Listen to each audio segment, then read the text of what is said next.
Hello and good morning, everyone. It is 11 o'clock a.m. Where I'm at in Ontario, Oregon.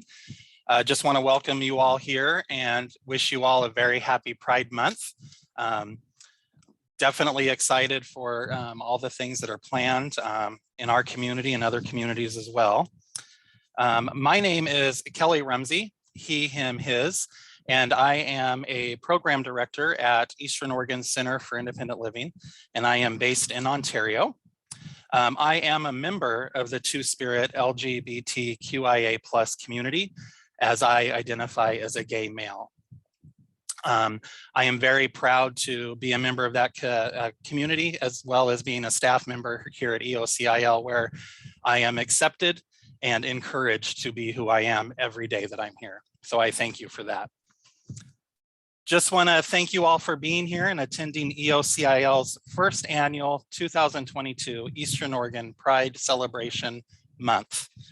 Yes, a month, not just a day. We're going to do a whole month long thing of different events that we're a part of and we're proud to be associated with.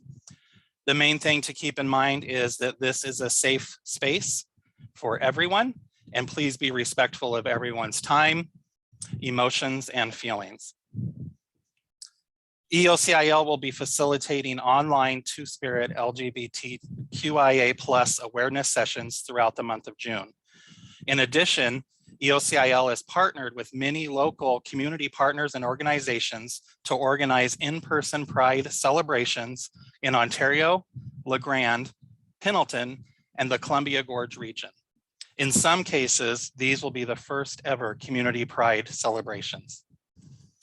The goal of EOCIL's first annual virtual and in-person 2022 Pride celebration is to promote awareness, inclusion, greater acceptance, and support for all members of our Two-Spirit LGBTQIA+ communities.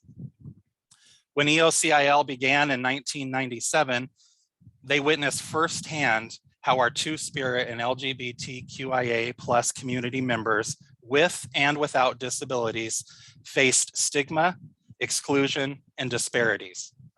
We committed to reshaping our Eastern Oregon community so that our Two-Spirit LGBTQIA+ community members did not have to move out of Eastern Oregon to a bigger area to experience inclusion and to feel accepted.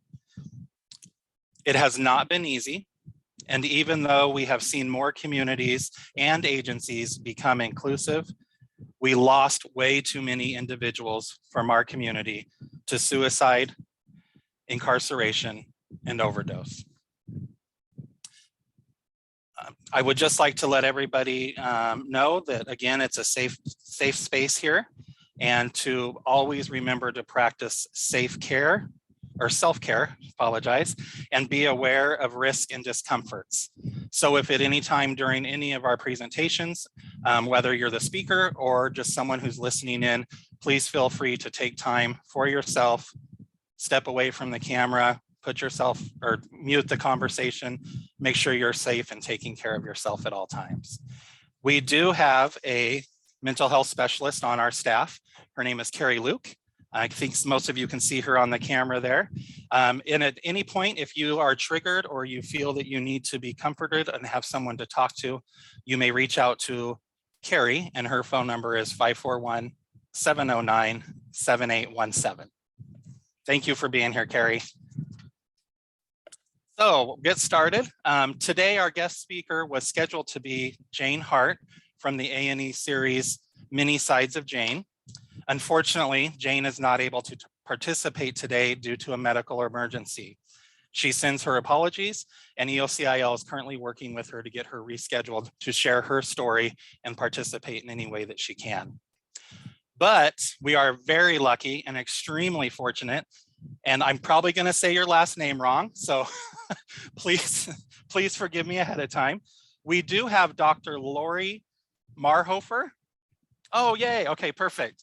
Has agreed to join us and share information about the new biography of one of the most important LGBTQ activists of the early 20th century. This is a biography written by Laurie herself, and she is here today to hopefully share a little about her, and then also share as much as she can about the biography. If you have any questions or comments, please put them in the chat, and we will be looking over those throughout, and we will be asking those questions of Dr. Laurie at the end. So please, everyone, Laurie, take over. Okay, thanks, Kelly. Thanks everybody for coming. Kelly, can you hear me okay? Is this, yeah, okay, great. So thanks so much. Happy Pride, everybody. So I'm a historian at the University of Washington, and I study the history of LGBTQ people, especially in Germany, but in the US too in the 20th century. Actually, let me close the window. There's like a truck going by, hang on.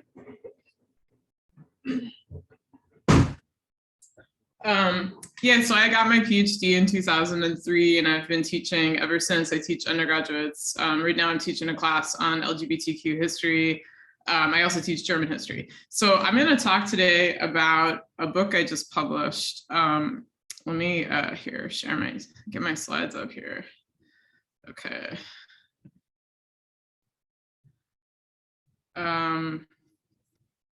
All right, yeah, so that should work here.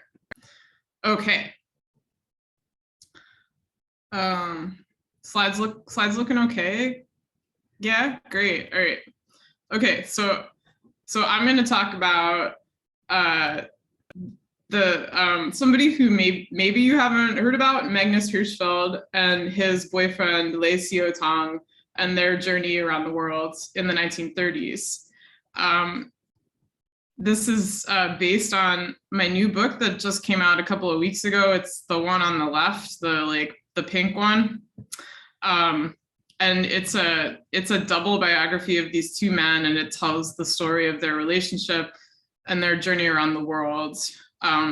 Yeah, so a lot of people think about, when we think about like Pride Month and we think about gay rights history, a lot of us think about the Stonewall Rebellion.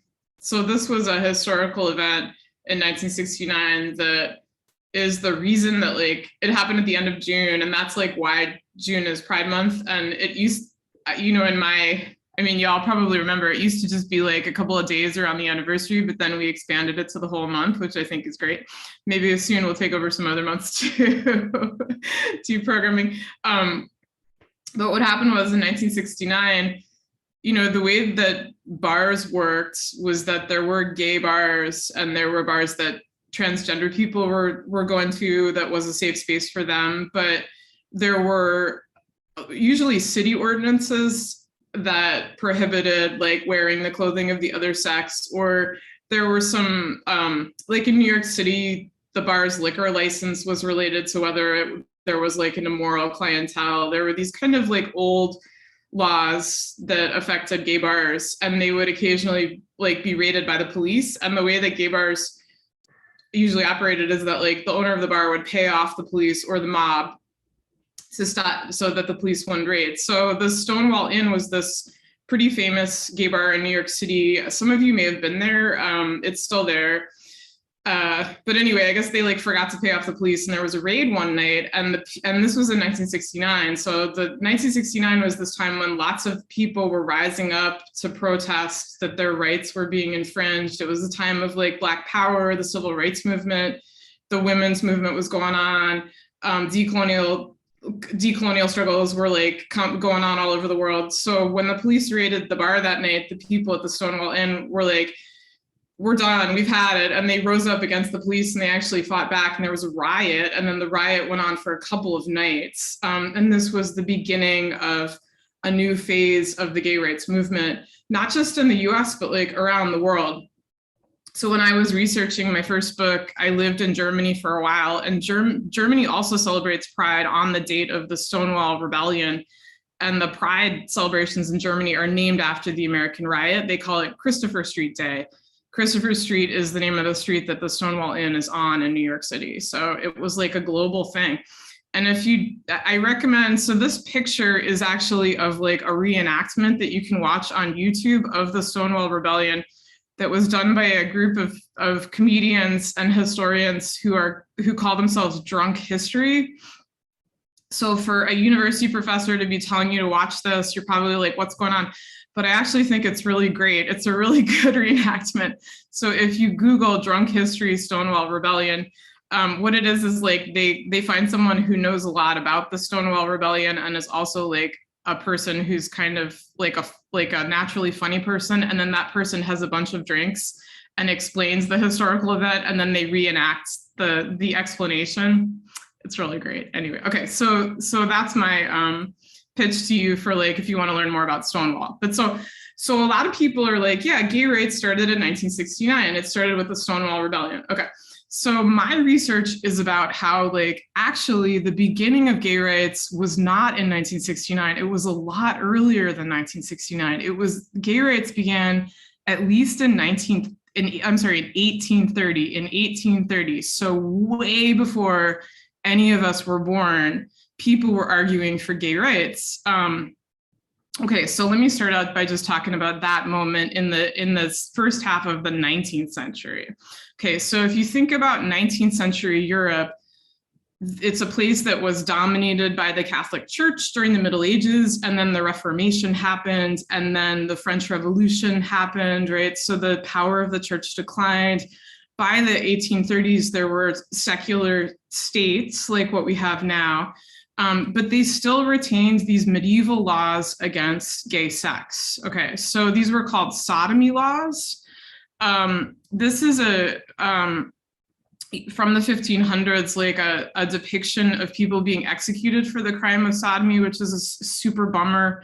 I'm sorry to, but this did happen. It was pretty rare. It was pretty rare that people got caught, but the medieval Catholic Church had laws on the books that said sodomy was such a, like having like both people are adults here, they're both consenting, maybe they're in a love relationship, and they are engaging with each other in an erotic way, and that is such a bad thing that the church said the death penalty for that, right? So this is a pretty repressive time. It also applied to women being erotic with other women. So there are cases of women who were also executed for sodomy. In total, there weren't a lot of executions. So we don't have great, like perfect record keeping from the medieval period, but it was very uncommon. So that's the good news. But anyway, it was pretty bad, right? That was bad.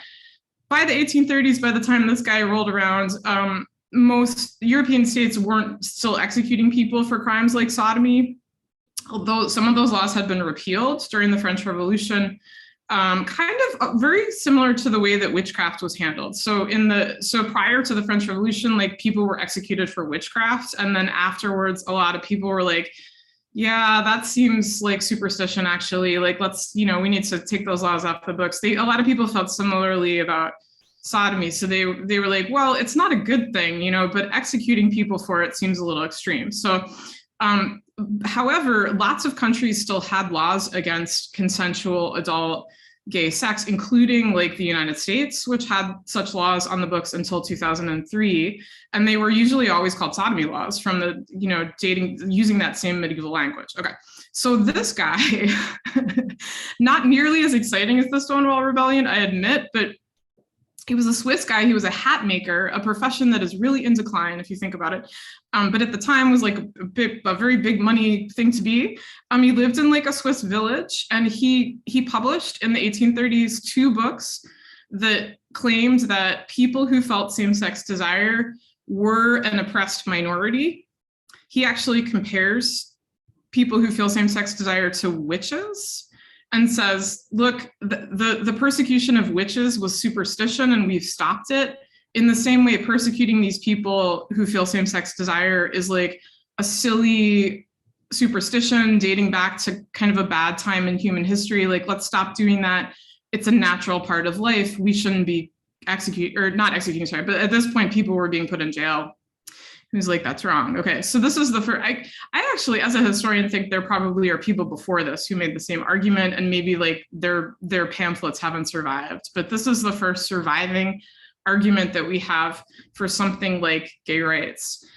It doesn't mean that there weren't people like way back in the past who basically had the same idea. If you look at ancient Greece and ancient Rome, people having sexual relationships with people of the same sex was common, and it was accepted. So this is not the first time in human history that anybody was like, it's okay, to be gay, but it's the first time in human history that anybody made that argument in the way that we make it today. So the idea of like, this is a minority of people, it's a natural thing, it really defines who you are as a person, it's a special kind of person, and it's a class of people who should be protected in the same way that national minorities are protected, sexual minorities should be protected. So it's a little early for people to be using the term human rights, but they're moving towards like human rights law and ideas that we now have, right? So that's why this is so historically significant.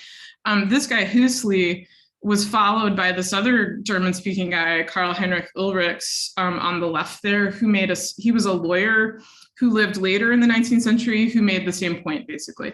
And eventually, like, people started to pay attention to this. So this guy on the right is Richard von Krafft-Ebing. He was an Austrian doctor who helped to found psychiatry as a discipline, and he was very interested in same-sex desire, and he actually wrote letters back and forth with Ulrichs about, and eventually Krafft-Ebing went from this idea that, like, yeah, if you are a guy and you desire other guys, that's a mental illness. By the end of his life, he had really changed his opinion, and he wrote this essay at the very end of his life where he said, actually, I don't think it's a mental illness. I think it's just a natural part of human life. And like, there are some people who feel this. So even in the 19th century, like, there was a lot of toleration, maybe kind of surprisingly, for people who were gay. And there were people who spoke out on behalf of gay people. There were gay people who spoke out on their own behalf. Okay. So then enter this guy. So this is one of the two guys in my book, one of my two main guys. His name was Magnus Hirschfeld. He was born at the end of the 19th century. He was German. He was a Jewish guy. He was the son of a doctor. He became a doctor himself. And he was gay, but at the end of the 19th century, there were people who were tolerant or who were arguing against sodomy laws, but at the same time, like, nobody could be out in public, right? It was very scandalous. So he was always very quiet about his own sexuality, but beginning when he was 30, actually, so pretty early on in his professional career, he started to write pamphlets and books defending gay people. And he put forward this idea that you already see this with the Swiss hat maker guy, right? But Hirschfeld is really famous for it. He put forward this model that now a lot of people take for granted, which is that if you're gay or if you're transgender, that's like something that you're born with. It's innate. It's something you can't change. You shouldn't have to change it. It's not an illness or a disease. It's coming from some kind of biological thing that you happen to have, but it's a natural thing. It's a part of nature. And like, the state shouldn't be persecuting you for that. You shouldn't be fired. You should be tolerated, that you should have your human rights respected.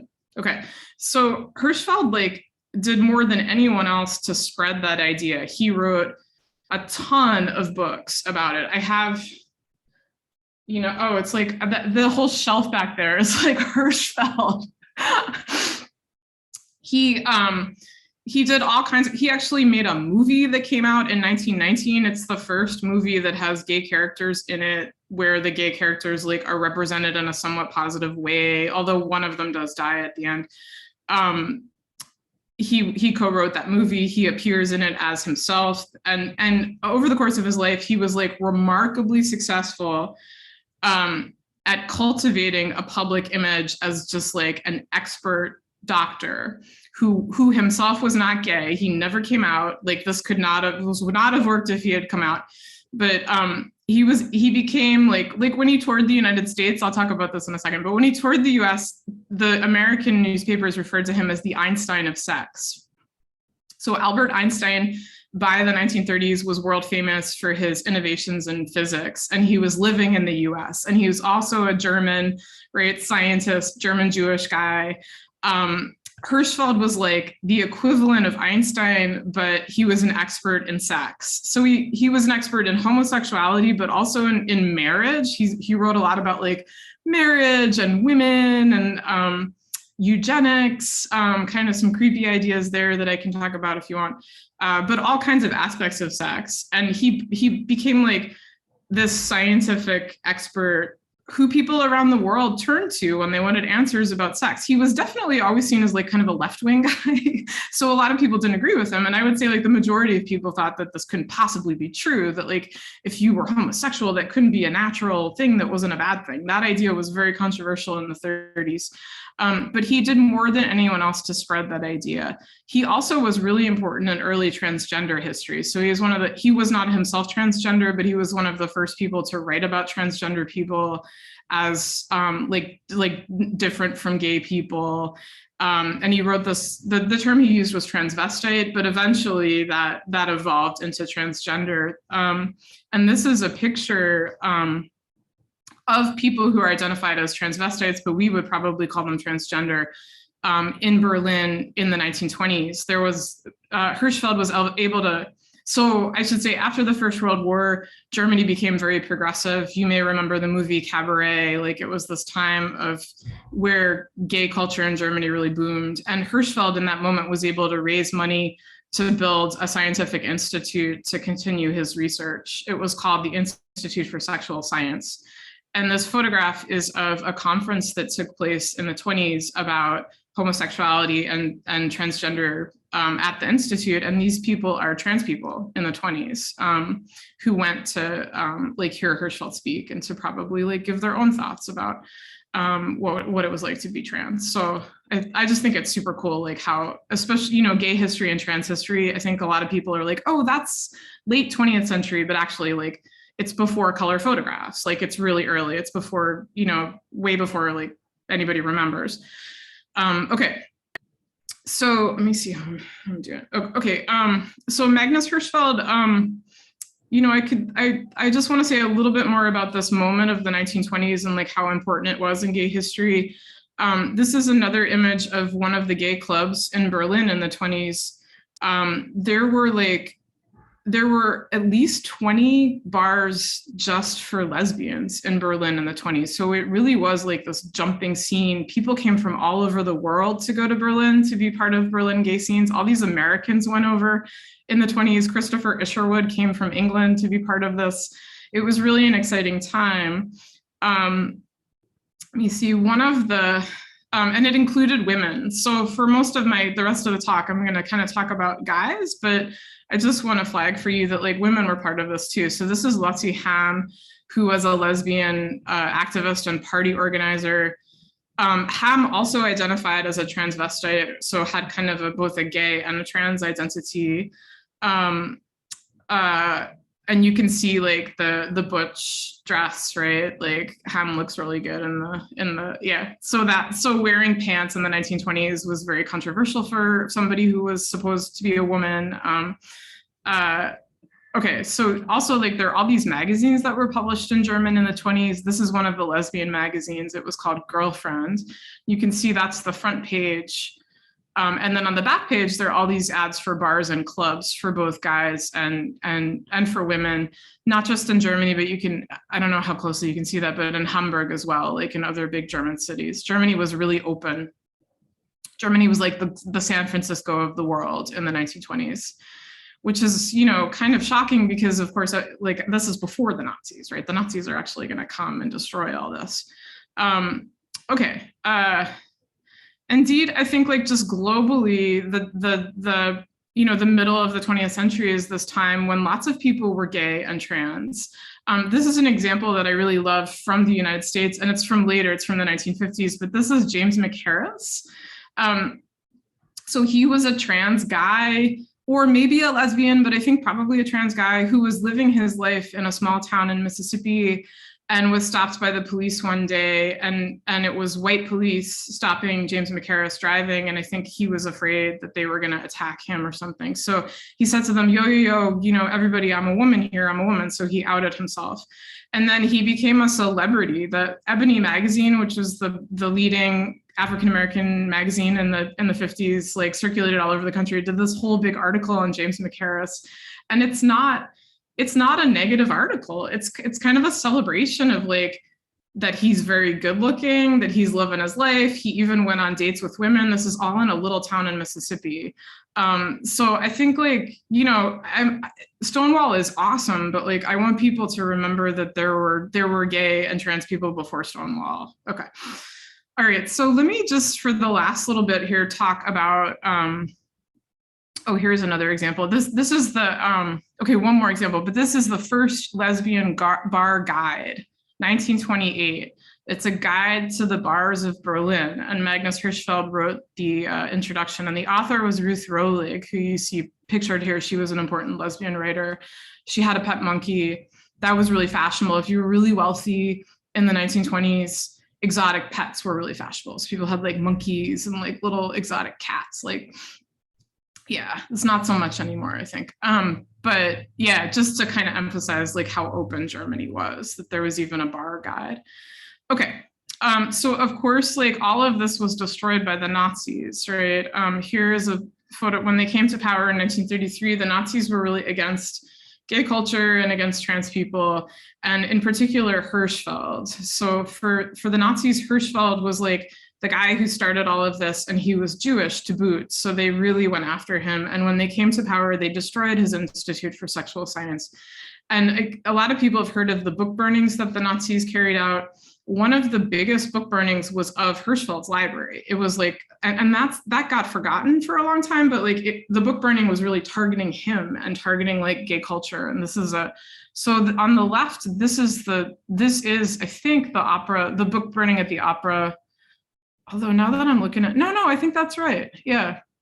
Okay, anyway, so the burning, the event where they burned Hirschfeld's library, which was covered in the international press, it was in the New York Times, it was a huge book burning, was in the center of Berlin outside of the opera. And that was all of Hirschfeld's stuff. And then on the right, those are Nazi students like going through the destroyed Institute for Sexual Science, like that you can see that photograph staged. I think they're supposed to be gathering the material for the book burning, but weirdly they're reading it. Which kind of defeats the purpose. But yeah, okay. So, but however, before the Nazis took power, Magnus Hirschfeld was at the height of his international fame, and he decided to go on a lecture tour. He left Germany in 1930 and he arrived in New York City. And then he spent the next several months going all across the United States, explaining his theories of sexuality. He was a very popular speaker. He was widely covered in the American press. This was so exciting to me when I found out about it, because I grew up not having heard his name at all, but he was actually quite famous in the 1930s in the US. Lots of people knew his name. And at all of these different stops, he spent a lot of time in California. He didn't make it up here, unfortunately, but he did get into Canada at one point. He was in Windsor. But anyway, yeah, like in all of these places, he would explain that he thought homosexuality was this natural part of being a person, being a human, right? So it's really the first time in history that anyone had gone all over the world telling so many people that idea. And I think it really did influence people. Like it was huge for, if you were gay or trans in the 1930s, to have somebody saying this in public was a really big deal. It was like kind of transformative for people, I'm sure. And then he sailed from San Francisco to Japan. He arrived in Tokyo. He gave a bunch of lectures in Tokyo. And then he went all over Asia giving lectures as well. He ended up, at the end of the tour, it took several years. He lectured in Egypt. He traveled around Egypt. He was in Palestine, which was then a British-controlled Mandate territory following the First World War. It had been part of the Ottoman Empire. So he was in Tel Aviv giving lectures. And then he ended up in Greece. So Hirschfeld actually like went all the way around the world by ship. Yeah, this is really before affordable air travel. So that is another thing that's so cool to me. Wait, I have a picture of it. Here is, okay, so this is a poster for one of the ships that he sailed on.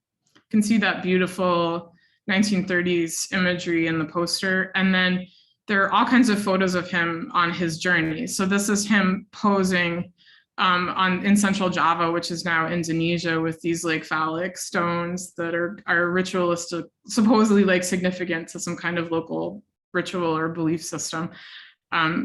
Okay. So I think like lots of things happened to him on his world tour, and it's really important that he went around the world. You know, to me, this is the high point of gay rights before Stonewall, this world tour. Super important.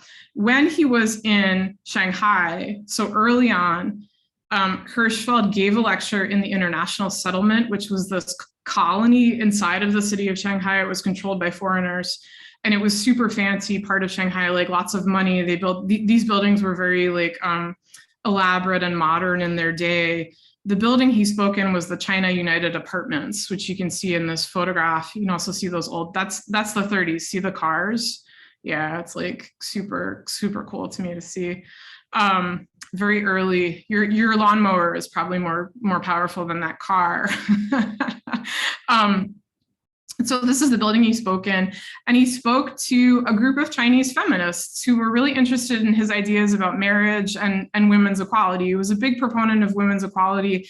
He was very in favor of divorce, which was really hard to get in the 1930s, but he thought he was in favor of like no-fault divorce. You should be able to end your marriage, right? Lots of kind of what were then left of center ideas about sex and gender, which now are much more accepted. So these are the people who wanted him to lecture. And after he gave this lecture, he spoke for like 2 hours. I think he was kind of not the most interesting speaker. Apparently he was very scientific, right? But what he was saying was really radical. So he had to kind of make it scientific so that people would not think it was too radical. After he was done speaking, this young man came up to him.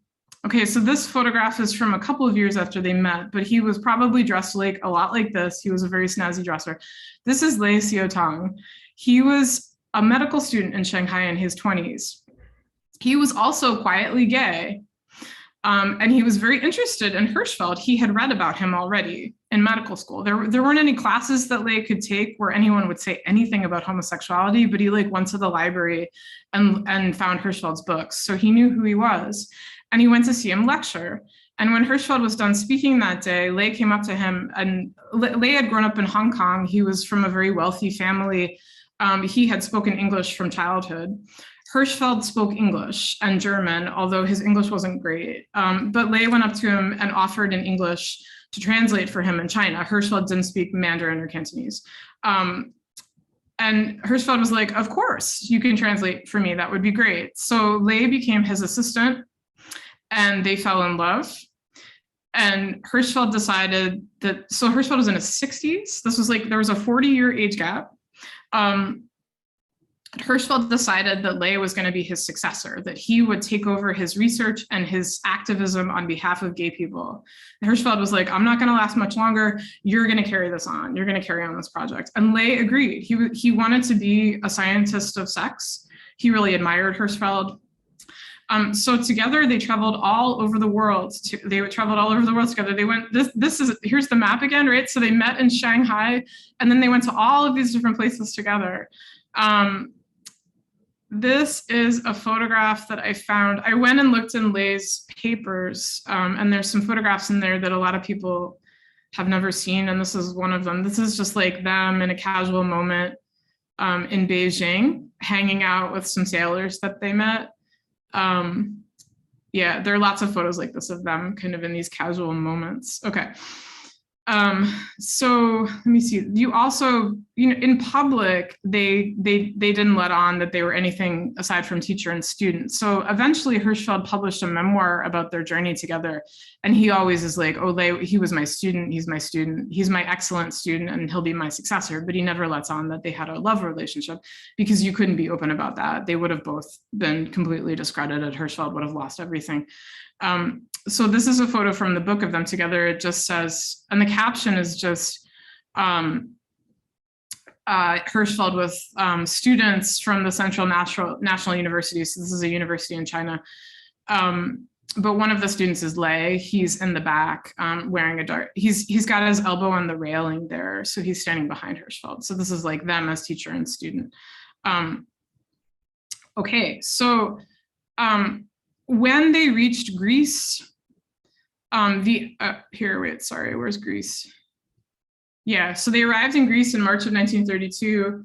Hitler was not yet in power, but the Nazis had become the Nazis were very powerful already, and Hirschfeld realized it would be too dangerous for him to go back to Berlin. This was a huge change of plan for both of them. Hirschfeld spent the rest of his life in exile, first in Paris and then in Nice. And the experience for him of the Nazis coming to power was really devastating. So a lot of his life's work was destroyed, and he didn't know where to go. He wasn't sure he was safe in France. In hindsight, he wasn't. Ley stayed with him. He stayed by his side this whole time. This is a photograph of them together when they arrived in Athens. They worked on a memoir of the world journey together. It's called World Journey of a Sexologist, or Weltreise. This is a quotation from it. There are passages in that book where Hirschfeld, in a way he never had before, speaks out against colonialism and against racism in a really inspiring way. And I think that one of the reasons that's in that book is because of Ley, because he was so close with this person who had grown up in a British colony, Hong Kong, who had lived in Shanghai. The racial system in Shanghai was a lot like the Jim Crow South in the way that Chinese people were treated by the white people who controlled part of Shanghai. So Ley had experienced all of that, and I think he really helped to raise Hirschfeld's consciousness about it. Hirschfeld passed away in 1935 in Nice. So that's before the Second World War started. So in a way, that's kind of a blessing, because he wasn't safe in France. He would have been deported after the Germans took France. His will named Ley to be his successor. So I feel like that was a lot to put on a guy in his 20s, especially like when the Nazis were coming to power. I feel like if you have a much younger boyfriend, like you have to, I mean, who am I to judge, you know? But I'm like, oh, that was a lot to be like, you have to carry on my life's work. Like, but so Ley, he lived in Switzerland. He went to medical school, but then he lived out the rest of his life. And like, it's kind of hard to know what happened. A lot of his papers weren't saved after he passed. However, so in the 1970s, he was living in Hong Kong, and there was a wave of migration from Hong Kong to Vancouver, British Columbia, Canada, right? So not from me, only 2 hours, from all y'all a little bit further, but our area of the world. A lot of people left Hong Kong in the 70s and 80s, came to Canada. Ley was one of them. He was then, an older guy. He bought this apartment in downtown Vancouver, and he lived there until the end of his life. He passed in 1993. He was in his 80s. He was a wealthy guy. From what I can tell, he had a good life. He enjoyed tennis. I'm sure he had other boyfriends. We don't have any record of that, but like, I can't imagine. There's lots of evidence that he was a very outgoing person and charming. I can't imagine that he didn't have other boyfriends after Hirschfeld. So he was supposed to carry on Hirschfeld's life's work, right? And what we didn't know until really recently is that he did carry on Hirschfeld's life's work. He was writing a book. It was never published. And after he passed, his family didn't know that it was important. And eventually they put it in the garbage, which you got to do something with the person's stuff. That's okay, but a neighbor rescued it from the garbage. There was a curious dumpster diving neighbor who actually had kind of known Ley and was drawn to this stuff and saved it. And eventually it ended up in an archive. So let's all save our papers, everybody, because this is really important history.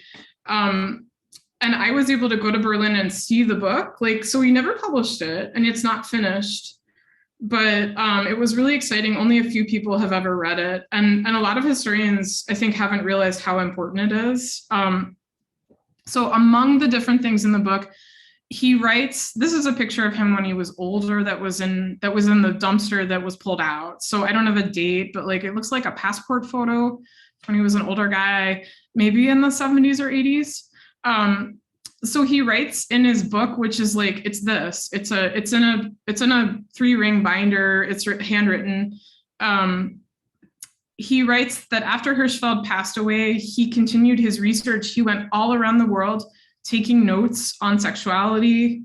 He traveled to many places, and he compiled these statistics.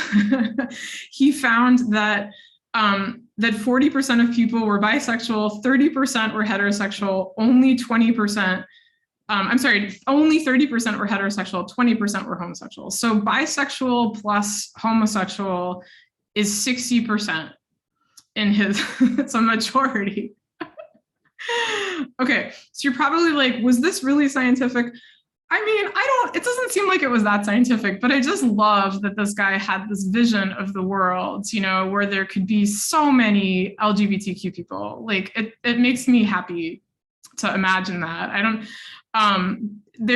Surveys, I actually just looked at this, and like recent surveys of Americans don't find this high a percentage, but people have found that more and more young people are identifying as LGBTQ. It seems like there's less and less pressure not to, more and more people are like, okay, this is me. And I think that's a good thing. That's a cool thing. So here they are together.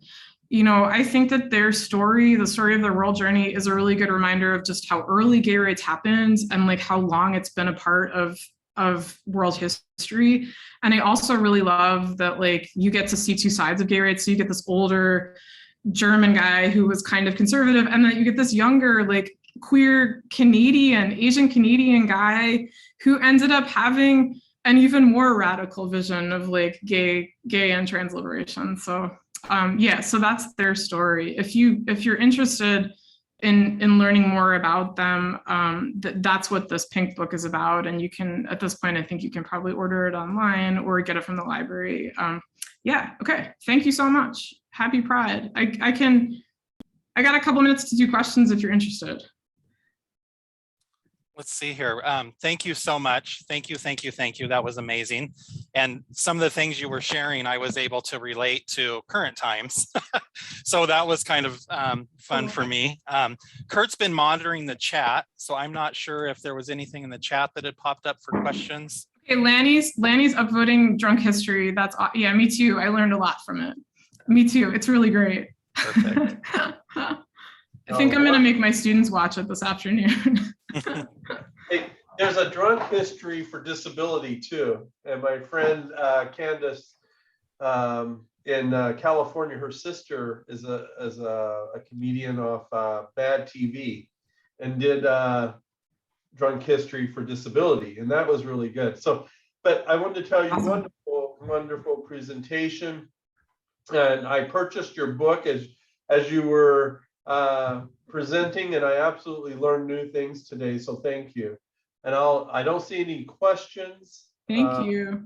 But thank you Thanks, so much. Steph. Thanks, Lonnie. Thanks, Carrie. Yeah, it was great to talk to y'all. I'm sorry I can't see you, so it's kind of a bummer, but it's nice to, yeah. Thank you, everybody. Thanks, Kurt. That's great. Oh, thank you, Lauren. Yeah, that's awesome. So I just did like an essay kind of boiling down the story of Lay in Smithsonian. It's in Smithsonian Magazine. Lauren put the link in the chat, and there's some more pictures in there if you want to check it out. Thank you. Thanks, Nestor.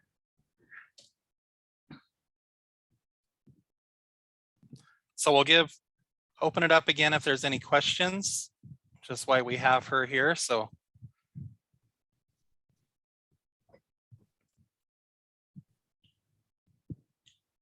Last chance. I should say my dad was born in 1935, so he was born the year that Hirschfeld passed. So I was like, Dad, but he was born a couple of months after he passed, and I was like, Dad, you missed Hirschfeld by a couple of months, and he was like, no, he missed me. I love that. Yeah. That's awesome.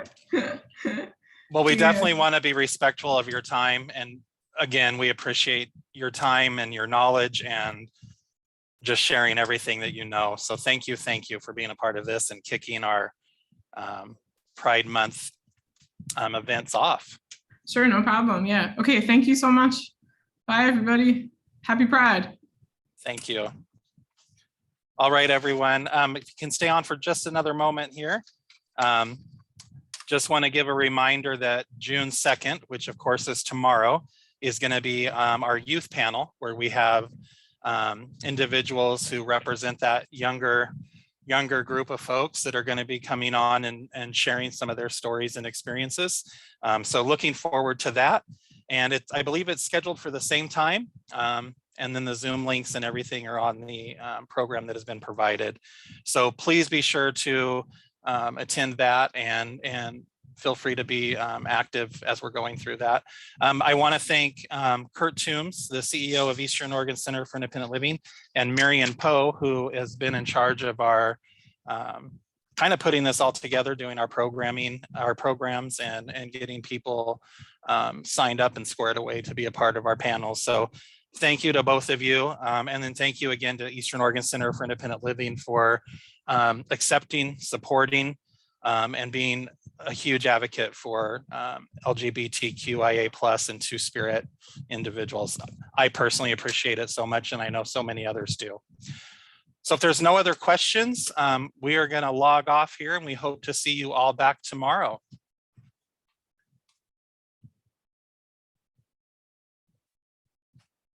All right. Again, happy Pride Month. Thank you all so much, and we'll see you tomorrow.